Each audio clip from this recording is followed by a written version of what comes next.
Hello student. देखो बेटा, पिछले वीडियो में मैंने आपको डाइजेशन इनसाइड स्टमक पढ़ाया था। स्टमक के अंदर अपन ने देखा था कि गैस्ट्रिक जूस निकला था, गैस्ट्रिक जूस का कंपोजिशन देखा था, और stomach is the main site for digestion of protein. थोड़ा बहुत गैस्ट्रिक लाइपेज होने के कारण वहाँ पर फैट का भी डाइजेशन स्टार्ट हुआ था, प्रोटीन का डाइजेशन भी स्टार्ट हुआ था, लेकिन कार्बोहाइड्रेट का डाइजेशन स्टमक में नहीं होता। अब अपन लोग देखेंगे कि जो फूड है, फूड बेटा कहाँ से, ये माउथ में आया था। ये देखना, ये माउथ में किसका डाइजेशन हुआ था? केवल स्टार्च का हुआ था। और स्टमक में किसका स्टार्ट हुआ? प्रोटीन और फैट का स्टार्ट हुआ।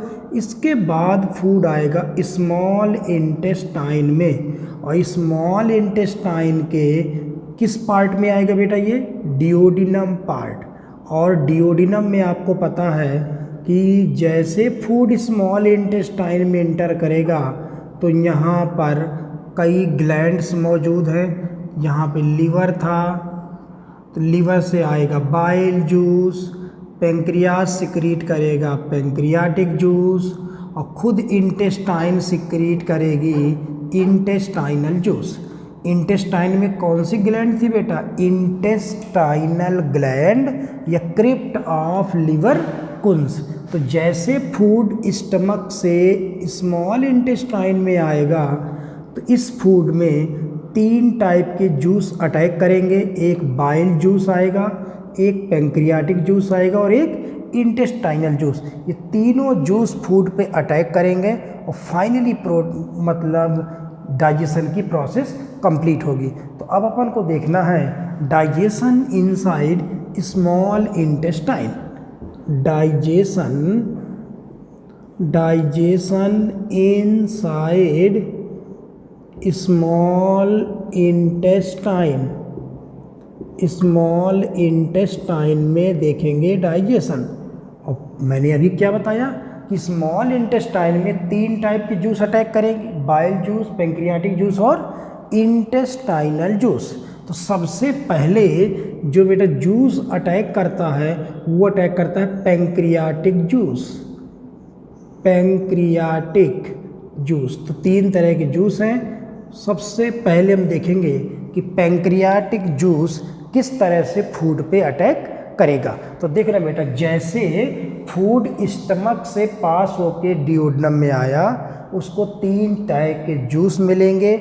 सबसे पहला जो जूस होगा वो पेंक्रियाटिक जूस उसमें अटैक करेगा। जो पेंक्रियाटिक जूस है कहाँ से निकलेगा बेटा? Pancreatic juice it's secreted from pancreas. और पेंक्रियाज के बारे में ऑलरेडी पढ़ा चुका हूँ। Pancreas is the example of mixed gland, exocrine part और इंडोक्राइन। इंडोक्राइन पार्ट तो क्या निकालता था बेटा? केवल हार्मोन्स। तो और एक्सोक्राइन पार्ट क्या निकालता था? Pancreatic juice. तो कहाँ से निकलेगा ये? Exocrine part of pancreas. तो पेंक्रियाटिक जूस एक्सोक्राइन पार्ट से निकलेगा। और जितने भी, एक चीज़ और ध्यान रखना, स्टमक का जो गैस्ट्रिक जूस था उसका पीएच क्या था बेटा? एसिडिक 1.8। और स्मॉल इंटेस्टाइन में जितने भी एंजाइम काम करेंगे सब बेसिक मीडियम में काम करते हैं। तो चाहे वो बाइल जूस हो, चाहे वो पेंक्रियाटिक जूस हो, चाहे वो इंटेस्टाइनल जूस हो, तीनों टाइप के जूस होंगे बेसिक। इसका जो पीएच होगा वो लगभग 7.5 to 8.5 के आसपास होता है, मतलब बेसिक पीएच होगा। और बेसिक पीएच के लिए ज़रूरी क्या है? स्टमक का पीएच एसिडिक था। क्यों? क्योंकि वहाँ HCl निकलता था। यहाँ का पीएच बेसिक है। क्यों? क्योंकि पेंक्रियाटिक जूस के सिक्रीशन में बाइकार्बोनेट आपको मिलेगा। क्या होगा? सोडियम बाइकार्बोनेट होता है, जो बेसिक मीडियम क्या करेगा बेटा? प्रोवाइड करेगा। और देखो, माउथ में आया था सलाइवा में केवल स्टार्च डाइजेशन का एंजाइम था। गैस्ट्रिक जूस में किसके लिए बेटा? प्रोटीन और फैट डाइजेशन के लिए एंजाइम थे। लेकिन पैंक्रियाटिक जूस इज़ द ऐसा, देखो पहले ओरल कैविटी में सलाइवा ने अटैक किया, यहाँ गैस्ट्रिक जूस ने, और तीसरे नंबर पे अटैक करने वाला है पैंक्रियाटिक जूस। और पैंक्रियाटिक जूस एक ऐसा जूस है जिसमें प्रोटीन, फैट, कार्बोहाइड्रेट सबके डाइजेशन के लिए यहाँ एंजाइम मौजूद होगा। Pancreatic juice contain all type of enzyme, protein, fat, carbohydrate सबके डाइजेशन के लिए यहाँ एंजाइम होगा। इसलिए pancreatic juice is also known as perfect digestive juice कहा जाता है। तो ध्यान रखना बेटा, परफेक्ट डाइजेस्टिव जूस किसे कहा जाता है? जो परफेक्ट जूस हो, मतलब जिसमें हर चीज़ के लिए एंजाइम मौजूद हों।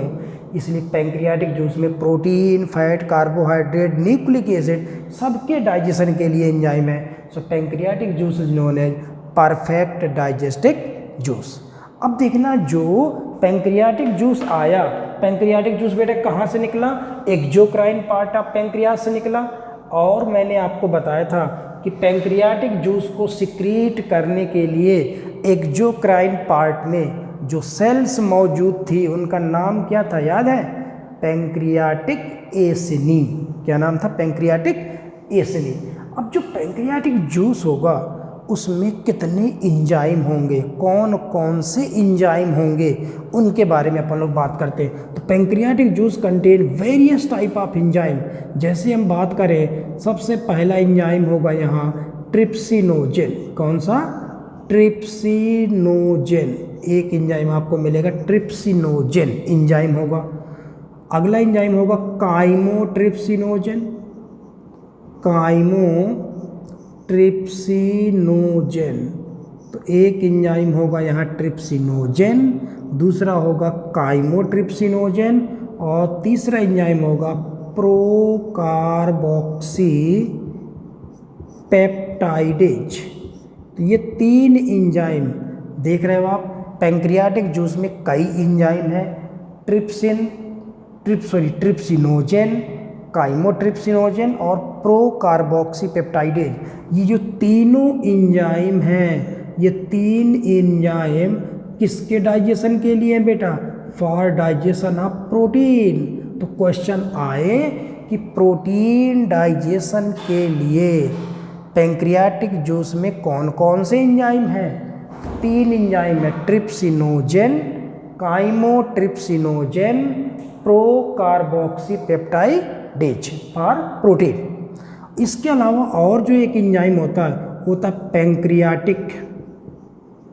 Pancreatic amylase. अब नाम से क्लियर आपको लग रहा है, अगर अमाइलेज है तो स्टार्च डाइजेस्टिक एंजाइम होगा।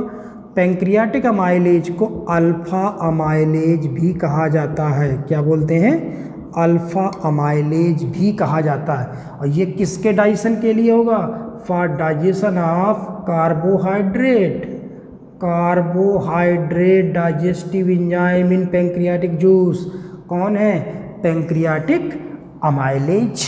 और एक एंजाइम और है यहाँ पैंक्रियाटिक लाइपेज, जिसे एस्टिएप्सिन भी कहा जाता है। और ये लाइपेज है तो किसके लिए होगा बेटा? ये फॉर डाइजेशन ऑफ फैट। तो देख रहे हो आप, पैंक्रियाटिक जूस में प्रोटीन, कार्बोहाइड्रेट, फैट सबके डाइजेशन के लिए एंजाइम है। और एक एंजाइम और मौजूद होता है बेटा इसमें, न्यूक्लिएज, जो कि न्यूक्लिक एसिड के लिए। न्यूक्लिक एसिड बेटा आप बायोमोलिक्यूल बॉटनी में पढ़ोगे तो और क्लियर होगा, जैसे डीएनए और आरएनए, क्योंकि जो हम डीएनए और आरएनए लेते हैं उसका भी डाइजेशन जरूरी है। देखते हैं अभी थोड़ी देर पहले कि अब न्यूक्लिएज में हो सकता है डीएनए का डाइजेशन करे या आरएनए का। तो जो डीएनए का डाइजेशन करने वाला होगा एंजाइम, उसका नाम होगा डीएनएज, और आरएनए का डाइजेशन करने वाले के एंजाइम का नाम होगा आरएनएज। और ये किसका डाइजेशन करेंगे बेटा? Digestion of nucleic acid. और न्यूक्लिक एसिड में कौन आता है? डीएनए प्लस आरएनए को मिला करके क्या कहा जाता है बेटा? न्यूक्लिक एसिड कहा जाता है। तो क्या आपने देखा कि पैंक्रियाटिक जूस पैंक्रियाज के एक्सोक्राइन पार्ट से निकला। एक्सोक्राइन पार्ट टोटल पैंक्रियाज का कितने परसेंट था? 99%। This is the basic juice contain all type of enzyme. So pancreatic juice is also known as perfect digestive juice. Protein, fat, carbohydrate इन सब के लिए। अब देखना एनसीईआरटी में लिखा गया है कि पैंक्रियाटिक जूस के जितने एंजाइम हैं, मतलब जो आपके एंजाइम दिख रहे हैं, ये एंजाइम इनएक्टिव स्टेज में निकलते हैं। लेकिन ध्यान रखना सारे एंजाइम इनएक्टिव स्टेज में नहीं होते। देखो एनसीईआरटी में लिखता है कि इनएक्टिव स्टेज, ये जो प्रोटीन डाइजेस्टिव एंजाइम है ये इनएक्टिव स्टेज में निकलते हैं। पैंक्रियाटिक लाइपेज भी इनएक्टिव स्टेज में निकलेगा। और ध्यान करो, मैंने पीछे जब बाइल जूस पढ़ा रहा था तो मैंने बताया था ना कि बाइल जूस का एक काम क्या था? Bile juice also activate pancreatic lipase. तो बताओ इस एंजाइम को एक्टिवेट कौन कराएगा? बाइल जूस, जो फैट के डाइजेशन और फैट के इमल्सिफिकेशन से रिलेटेड है। तो बाइल जूस पैंक्रियाटिक लाइपेज को एक्टिवेट कर देगा। तो पहले किस स्टेज में निकलेगा? ये थोड़ा इनएक्टिव होगा, और जैसे यहाँ पे ये इनएक्टिव होगा और जैसे यहाँ गिरेगा तो यहाँ बेटा बाइल जूस भी मौजूद होगा। तो बाइल जूस उसे पैंक्रियाटिक लाइपेज को एक्टिवेट कर देगा। चलो ये एक्टिवेट हो गया। अब ये जो तीन एंजाइम आपको नज़र आ रहे हैं प्रोटीन वाले, ये तीनों एंजाइम इनएक्टिव स्टेज में निकलते हैं। तो बताओ चाहे पैंक्रियाज से क्या निकलता है? ट्रिप्सिनोजेन, काइमोट्रिप्सिनोजेन और प्रोकार्बोक्सीपेप्टाइडेज। ये तीनों एंजाइम प्रोटीन डाइजेस्टिव एंजाइम है और तीनों एंजाइम इनएक्टिव स्टेज में निकलते हैं। तो कहोगे सर जब यहाँ से यहाँ पे आके गिरेंगे ये तीनों एंजाइम तो ये इनएक्टिव स्टेज में रहे होंगे। ये एंजाइम इनएक्टिव स्टेज में रहेंगे, और जब ये एक्टिवेट होंगे तभी तो बेटा डाइजेशन करेंगे। अब इनको एक्टिवेट कैसे किया जाए? एक्टिवेट कौन करेगा और कैसे करेगा? तो एक चीज़ ध्यान रखना बेटा, ये देखना ये तीनों एंजाइम कौन से स्टेज में निकलते हैं? मैंने क्या बताया? ये तीनों एंजाइम इनएक्टिव स्टेज में निकलेंगे। अब इनको एक्टिवेट करना है, तो जैसे ये एंजाइम यहाँ पे गिरेंगे तो बताओ बेटा इंटेस्टाइन में, तो इंटेस्टाइनल जूस भी तो होगा। इंटेस्टाइन में इंटेस्टाइनल जूस भी पाया जाता है, जिसे हम बोलते हैं सकस इंटेरिकस। इंटेस्टाइनल जूस को क्या बोलते हैं? सकस इंटेरिकस। यहाँ पर इंटेस्टाइनल जूस भी होगा। इस जूस के अंदर इंटेस्टाइनल जूस जो कि क्रिप्ट ऑफ लिवर कुन से निकला था, इसके अंदर एक एंजाइम पाया जाता है। उस एंजाइम का बहुत ही इम्पोर्टेंट नाम है इंटेरोकाइनेज। Enterokinase enzyme. देखना अभी आगे आएगा कि इंटेस्टाइनल जूस में एक एंजाइम मौजूद होता है जिसका नाम है इंटेरोकाइनेज। ये पैंक्रियाटिक जूस का पार्ट नहीं है। किस जूस का पार्ट है ये? इंटेस्टाइनल जूस का। जैसे बेटा पैंक्रियाटिक जूस यहाँ गिरेगा, कहाँ पे? डियोडनम में जैसे गिरेगा उसमें ये जूस भी है, तो उसमें इंटेरोकाइनेज एंजाइम मौजूद है, और वो इंटेरोकाइनेज एंजाइम इनको एक्टिवेट करने का काम करता है। कैसे? देखो ट्रिप्सिनोजेन आया पैंक्रियाज से, इनएक्टिव स्टेज में कौन आया? ट्रिप्सिनोजेन जैसे आया तो इस ट्रिप्सिनोजेन पे अटैक कौन करेगा? इंटेरोकाइनेज। कौन अटैक करेगा बेटा? इंटेरोकाइनेज इसमें अटैक करेगा और then change into active trypsin. किस में बदल देगा? ट्रिप्सिन में बदल दिया। मतलब पैंक्रियाज से क्या निकला? ट्रिप्सिन निकला कि ट्रिप्सिनोजेन निकला? पैंक्रियाज से क्या निकला? पैंक्रियाज से निकलता है ट्रिप्सिनोजेन। ध्यान से सुनना, पैंक्रियाज से निकलता है ट्रिप्सिनोजेन जो कि इनएक्टिव था। जैसे डियोडनम में गिरा उसमें इंटेस्टाइनल जूस मिला, उसमें एंजाइम कौन सा था? Enterokinase. In the presence of enterokinase trypsinogen change into active trypsin. और जैसे ट्रिप्सिन एक्टिवेट हो गया तो ट्रिप्सिन अब इन दोनों पे अटैक कर देगा। देख रहा, इन दोनों पे कौन अटैक करेगा? ट्रिप्सिन अटैक करेगा, इसमें भी ट्रिप्सिन अटैक करेगा। और दोनों में जैसे ट्रिप्सिन अटैक करेगा तो काइमोट्रिप्सिनोजेन चेंज इनटू काइमोट्रिप्सिन में बदल गया और प्रो कार्बोक्सीपेप्टाइडेज जो बदल गया कार्बोक्सीपेप्टाइडेज में, कार्बोक्सीपेप्टाइडेज में प्रो हट गया। तो ये देखो, ये तीनों एंजाइम क्या हो गए बेटा? ये एक्टिव स्टेज में आ गए। कौन सी? एक्टिव। तो देखो, प्रोटीन डाइजेशन के लिए स्टमक में दो एंजाइम थे, कौन कौन? पेप्सिनोजेन और प्रोरेनिन। वो भी इनएक्टिव स्टेज में थे। उनको एक्टिवेट किसने किया था? HCl ने किया था। पैंक्रियाटिक जूस में भी प्रोटीन डाइजेस्टिंग 3 एंजाइम हैं, उनको एक्टिवेट कर दिया गया। लेकिन ध्यान रखना, ट्रिप्सिन को एक्टिवेट करने के लिए किस जूस की ज़रूरत पड़ेगी? इसको अगर एक्टिवेट करना है तो कौन सा जूस की ज़रूरत पड़ेगी? Intestinal juice. क्यों? अगर ये जूस नहीं होगा तो ये एंजाइम होगा नहीं, और ये एंजाइम नहीं होगा तो ट्रिप्सिन एक्टिवेट होगा नहीं। जब ट्रिप्सिन एक्टिवेट नहीं होगा तो ये दोनों भी एक्टिवेट नहीं होंगे। तो कुल मिला करके ये था पैंक्रियाटिक जूस। पैंक्रियाटिक जूस में ये एंजाइम मौजूद हैं, इनएक्टिव स्टेज में निकले थे, मैंने उनको एक्टिवेट भी कर दिया। पैंक्रियाटिक लाइपेज को बेटा कौन एक्टिवेट करेगा? Bile juice. लीवर से कौन आएगा? बाइल जूस एक्टिवेट करेगा। तो कुल मिला के यहाँ से ये जूस आया, इसमें ये कितने एंजाइम आपको दिख रहे हैं बेटा? 6 एंजाइम। 1 2 3 4 5 6 एंजाइम आपको नज़र आ रहे हैं। अब कौन कौन से एंजाइम के नाम थे वो मैंने बताए, इनएक्टिव से एक्टिवेट कैसे हुआ वो मैंने बताया। अब फाइनल अपन लोग देखते हैं ये डाइजेशन कैसे करेंगे। देखो बेटा, अगर हम डाइजेशन देखें तो स्टमक में आपने जो प्रोटीन हमने खाई थी तो प्रोटीन का डाइजेशन स्टमक में हुआ था, ठीक। अब प्रोटीन, लेकिन मैंने कहा था बड़ा मॉलिक्यूल है, उस बड़े मॉलिक्यूल को किस में तोड़ा गया था बेटा? प्रोटियोज, पेप्टोन और पॉलीपेप्टाइड में तोड़ा गया था। तो देखो, अगर हम डाइजेशन की मैकेनिज्म देखें तो प्रोटीन की अगर डाइजेशन की बात करो तो स्टमक में प्रोटीन को किस में तोड़ दिया गया था? प्रोटियोज का पेप्टोन एंड पॉलीपेप्टाइड इसमें हमने तोड़ दिया था। कहाँ पे?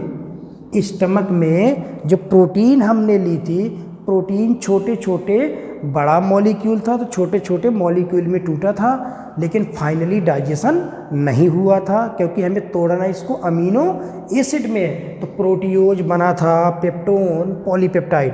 अब जैसे ये डिओडनम में आएगा तो है तो ये बेटा प्रोटीन ही है ना, इसमें अटैक करेंगे तीनों एंजाइम। ये तीनों एंजाइम अटैक करेंगे, ट्रिप्सिन भी करेगा, काइमोट्रिप्सिन भी करेगा। तो इसमें कौन अटैक करेगा? ट्रिप्सिन भी करेगा, इसमें काइमोट्रिप्सिन भी करेगा, कार्बोक्सी पेप्टाइडेज भी करेगा। मतलब सब एंजाइम, प्रोटियोज, पेप्टोन, पॉलीपेप्टाइड, ये सब प्रोटीन को तोड़ने वाले एंजाइम है। और तोड़ते तोड़ते छोटा छोटा छोटा और छोटा करते करते किस में तोड़ देंगे? डाई पेप्टाइड में तोड़ दिया। किस में तोड़ दिया? अमीन प्रोटीन को डाई पेप्टाइड। मतलब अभी भी डाइजेशन कंप्लीट नहीं हुआ क्योंकि प्रोटीन को हमें किस में तोड़ना है? अमीनो एसिड में। मतलब डाई पेप्टाइड क्या है? दो अमीनो एसिड जुड़ जाए तो उसे बोलते हैं डाई पेप्टाइड। मतलब दो अमीनो एसिड जुड़े हैं। अभी आगे क्या होगा? कोई एंजाइम आएगा जो डाई पेप्टाइड को बीच से तोड़ करके अलग अलग क्या कर देगा बेटा? अमीनो एसिड को कर देगा। तो कुल मिला के पैंक्रियाटिक जूस में जो प्रोटीन डाइजेस्टिव एंजाइम मौजूद हैं, इन्होंने प्रोटियोज, पेप्टोन एंड पॉलीपेप्टाइड पे अटैक किया और उसे किस में तोड़ दिया बेटा, डाईपेप्टाइड में तोड़ दिया गया। ठीक, अब डाईपेप्टाइड फाइनली अभी अमीनो एसिड नहीं बना, अभी और कोई जूस मिलेगा फिर इसमें अटैक करेगा ये। ठीक, तो बेटा प्रोटीन का डाइजेशन अभी कहाँ कहाँ पढ़ा अपन ने, स्टमक में क्या हुआ था, स्टमक में प्रोटीन को किस में तोड़ा गया था, प्रोटियोज, पेप्टोन और पॉलीपेप्टाइड में तोड़ा गया, फिर पैंक्रियाटिक जूस ने उसे डाईपेप्टाइड में तोड़ दिया। ठीक, चलो एक तो ये प्रोसेस अपने प्रोटीन का डाइजेशन देखा।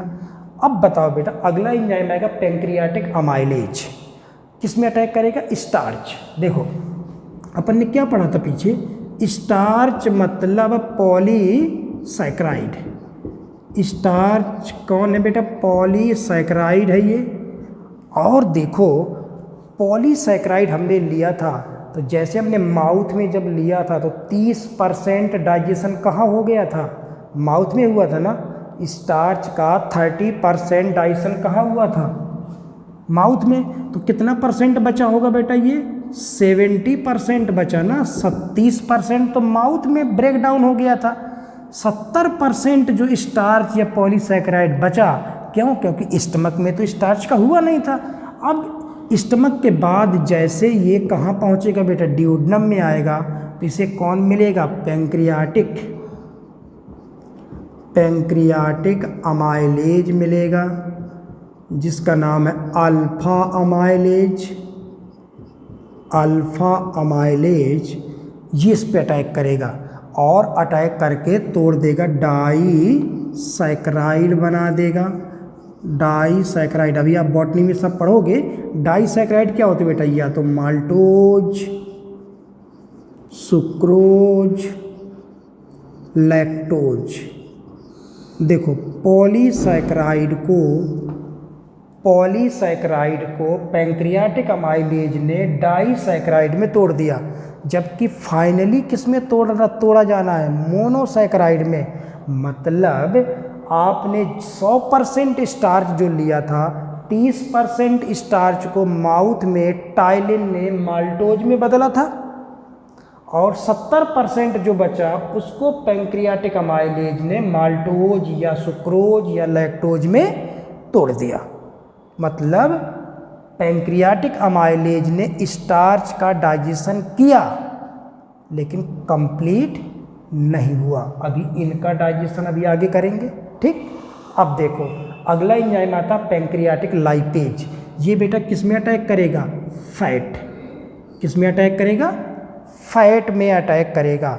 फैट में मैंने बताया था स्टमक में थोड़ा सा डाइजेशन हुआ था, लेकिन मैंने बताया था कि बहुत ज़्यादा किस तरह से होता, बहुत ज़्यादा कुछ ऐसा नहीं है। बस इतना ज़रूर लिखा गया है बुक में कि गैस्ट्रिक जूस में गैस्ट्रिक लाइपेज पाया जाता है, इसलिए ऐसा मानते हैं कि स्टमक में थोड़ा बहुत फैट का डाइजेशन शुरू हो जाता है, लेकिन ज़्यादातर डाइजेशन यही करेगा। स्टमक से ड्यूोडेनम में आएगा तो पैंक्रियाटिक लाइपेज मिलेगा।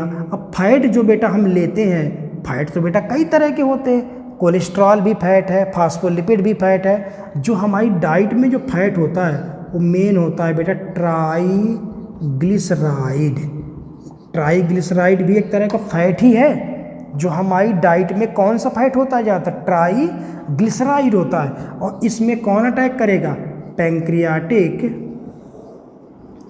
पैंक्रियाटिक लाइपेज अटैक करेगा, जिसे हम बोलते हैं एस्टीएप्सिन कहा जाता है। ये अटैक करेगा फैट में और इसे तोड़ देता है डाईग्लिसराइड और फिर डाई को तोड़ देता है ये मोनोग्लिसराइड में। अभी देखना बेटा, आप शायद आप बॉटनी में बायोमोलिक्यूल पढ़ रहे हो, आप वहाँ डायग्राम पढ़ोगे ट्राइग्लिसराइड का। एक्चुअली में डायग्राम होता क्या है इसका, ये है ट्राइग्लिसराइड, ये है ट्राइग्लिसराइड का स्ट्रक्चर। अभी आपको बॉटनी वाले सर पढ़ाएंगे। ये OH ट्राइग्लिसराइड कैसे बनता है, ये होता है ग्लिसरॉल। और ग्लिसरॉल से फैटी एसिड जोड़ दो, 3 फैटी एसिड जोड़ दो, एक ये देखना मैं ये ग्लिसरॉल हो गया। क्या है ये? ग्लिसरॉल है। और ग्लिसरॉल से 3 फैटी एसिड जोड़ दी मैंने, 1 fatty acid, 2 fatty acid, 3 fatty acid. ये फैटी एसिड है, ये ग्लिसरॉल है, तो नाम हो गया ट्राई ग्लिसराइड। तो ट्राई ग्लिसराइड में क्या होता है? एक ग्लिसरॉल होता है, 3 फैटी एसिड होते हैं। तो ये एंजाइम क्या करता है? पैंक्रियाटिक लाइपेज अटैक करता है। तो ट्राई ग्लिसराइड से एक फैटी एसिड को हटा दिया, फैटी एसिड को हटा दिया इसने। तो कितने फैटी एसिड जुड़े हैं? 2। तो क्या नाम हो गया? Diglyceride. फिर आकर के इसने एक को और हटा दिया, तो एक फैटी एसिड बना, तो उसे बोलते हैं मोनोग्लिसराइड।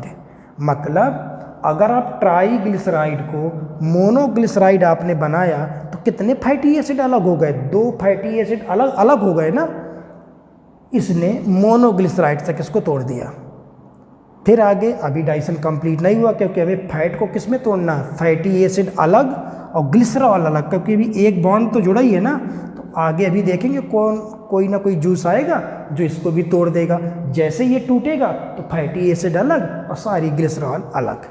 ठीक, तो ये प्रोटीन का डाइजेशन हुआ, इसने स्टार्च का किया, इसने फैट का किया। ठीक, तो हमारी डाइट में प्रोटीन को डाइपेप्टाइड में तोड़ा गया, स्टार्च को डाइसैकराइड में तोड़ा गया, फैट को मोनोग्लिसराइड में तोड़ा गया।